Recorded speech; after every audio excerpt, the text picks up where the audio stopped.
माझ्या प्रिय बंधू भगिनींनो नमस्कार. एका व्यक्तीने आयुष्यभराची जमापुंजी एकत्र करून, थोडं कर्ज काढून, असे सर्व पैसे एकत्र जमा करून 40 लाखाला एक जमीन विकत घेतली.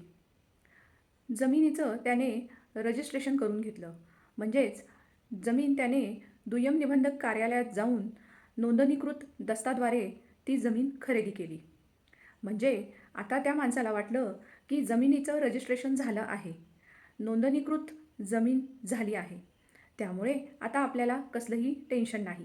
कारण नोंदणीकृत दस्तऐवज असल्यामुळे त्याची सातबारा सदरी नोंदही झाली. आता हा व्यक्ती निवांत झाला. एकतर रजिस्ट्रेशनद्वारे प्रॉपर्टी खरेदी केली आणि दुसरं म्हणजे सातबारा सदरी त्याची नोंदही झाली. काही दिवस असेच त्याचे निवांत जात होते. परंतु एक दिवस अचानक त्याला त्याच्या घरावर कोर्टाचं समन्स मिळालं. त्या समन्समध्ये असा उल्लेख केला होता की तुमचं सेल डीड म्हणजेच खरेदी दस्त रद्द होऊन मिळणेबाबत दावा दाखल केला आहे आणि अमुक अमुक तारखेला तुम्हाला कोर्टात स्वतः किंवा वकिलांसहित कागदपत्र घेऊन हजर राहिले पाहिजे. त्या व्यक्तीला शॉक बसतो. तो म्हणतो, असं कसं शक्य आहे? मी तर रीतसरपणे नोंदणीकृत दस्त करून घेतलेला आहे. तसंच आता तर माझं सातबारा सदरी नोंदही झाली आहे. मग कसं काय माझं खरेदी दस्त रद्द होऊ शकतं? तर याबाबतची माहिती जाणून घेण्यासाठी तो तातडीने त्याच्या वकिलांकडे ते कोर्टातील समन्स घेऊन जातो. वकिलांकडे गेल्या गेल्या तो व्यक्ती पहिल्यांदा त्याचा दस्त वकिलांच्या टेबलावर ठेवतो आणि म्हणतो, वकील साहेब हा दस्त पहा आणि मला सांगा यात काय चूक आहे. त्यावर वकील म्हणतात, नाही हा दस्त योग्य आणि बरोबर आहे. कारण ट्रान्सफर ऑफ प्रॉपर्टी ॲक्ट 1882 चे कलम 54 अनुसार ज्यावेळेस 100 रुपयेपेक्षा जास्त किमतीच्या स्थावर मालमत्ता असतात त्याचे नोंदणीकृत दस्तऐवज केले जातात. आणि हे अशा प्रकारचे नोंदणीकृत दस्तऐवज म्हणजेच तुमचं हे सेल डीड हे मालकी हस्तांतराचे मुख्य दस्तऐवजच आहे. मग तो व्यक्ती वकिलांच्या टेबलवर कोर्टातून आलेलं समन्स ठेवतो आणि विचारतो, आता मला फक्त एवढं सांगा, जर का हे रजिस्ट्रेशन केलेलं दस्त आहे तर ते रद्द होऊ शकतं का? त्यावर वकील म्हणतात, हो, जर का नोंदणीकृत दस्त हे फसवून केलेले असेल, जबरदस्तीने केले असेल, चुकीची माहिती, खोटी माहिती देऊन केलेलं असेल किंवा विक्रेत्याकडे त्याचा मालकी हक्कच नसेल किंवा ज्याने दस्त केला, तुम्हाला दिला, त्याची मानसिक स्थिती योग्य नसेल, तर अशा इतर अनेक कारणांवरून हा दस्त रद्द करून मिळू शकतो. परंतु हे कोर्टात पुराव्यानिशी सिद्ध व्हावं लागतं. त्यावर तो व्यक्ती वकिलांना विचारतो, मग वकील साहेब मला फक्त एवढंच सांगा की ही नोंदणीकृत खरेदी दस्त करून मी चूक तर नाही ना केली? माझा मालकी हक्क संपुष्टात तर नाही ना आला? त्यावर वकील म्हणतात, तसं नव्हे, तुम्ही चूक अजिबात केलेली नाही. नोंदणीकृत दस्त हा अत्यंत महत्त्वाचा असतो.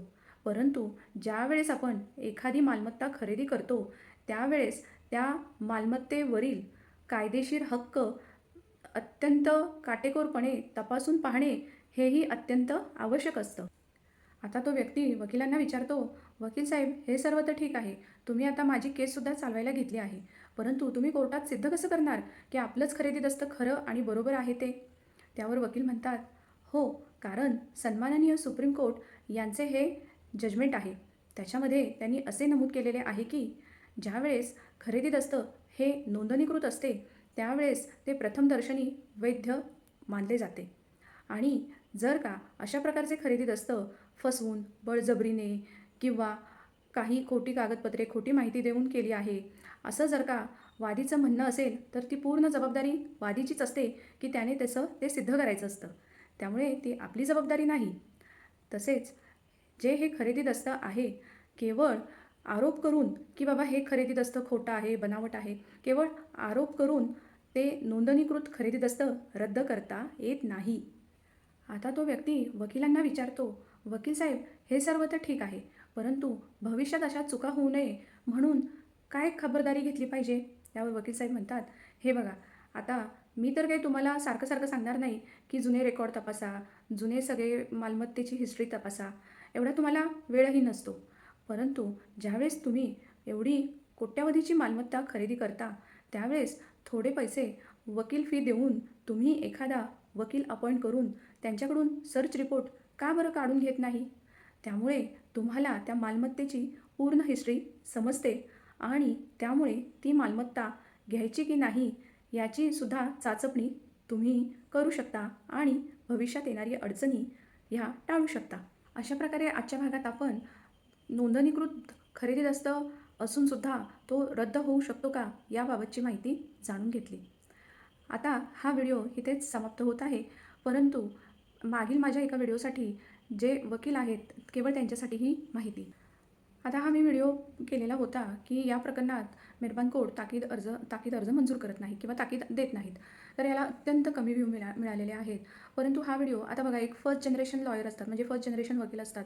त्यांना प्रॅक्टिस करताना बऱ्यापैकी अडचणी येतात. आता ज्यांच्या घरी पूर्वीच कोणी सिनियर वकील असतील वगैरे त्यांना काही अशा फारशा अडचणी येत नाहीत. पण जे फर्स्ट जनरेशन लॉयर असतात त्यांचा स्ट्रगल जास्त मोठा असतो.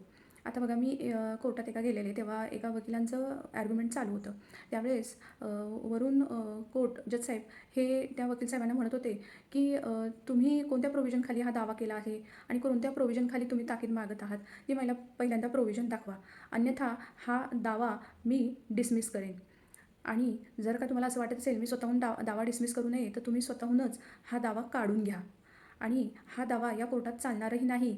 आणि जर का चालत असेल तर त्याचीही प्रोव्हिजन तुम्ही दाखवा. आता मेनली असंच होतं, जेव्हा आपला एखादा दावा आपण तयार करतो आणि दावा जेव्हा कोर्टापुढे पहिल्यांदा प्रेझेंट होतो त्यावेळेस आपण कोर्टापुढे अपेअर झाल्यावर पहिला कोर्ट आपल्याला हेच विचारतात की कोणत्या प्रोव्हिजनखाली तुमची मागणी आहे आणि कोणत्या प्रोव्हिजनखाली तुम्ही दावा दाखल केलेला आहे. अशा वेळी आपल्याला पहिल्यांदाच एकतर आपण त्या प्रोव्हिजनचा अभ्यास करून जायचं असते, कारण बाकी सगळी जी थिअरी असते ती मेहरबान कोर्टालाही माहिती असते, पण कोणत्या प्रोव्हिजनखाली आहे हे आपल्याला अभ्यास करून तिथे जावं लागतं वकिलांना खास करून. आता अशा वेळी ते मुळात ती पहिल्यांदा तो दावा काय होता ते जाणून घ्या.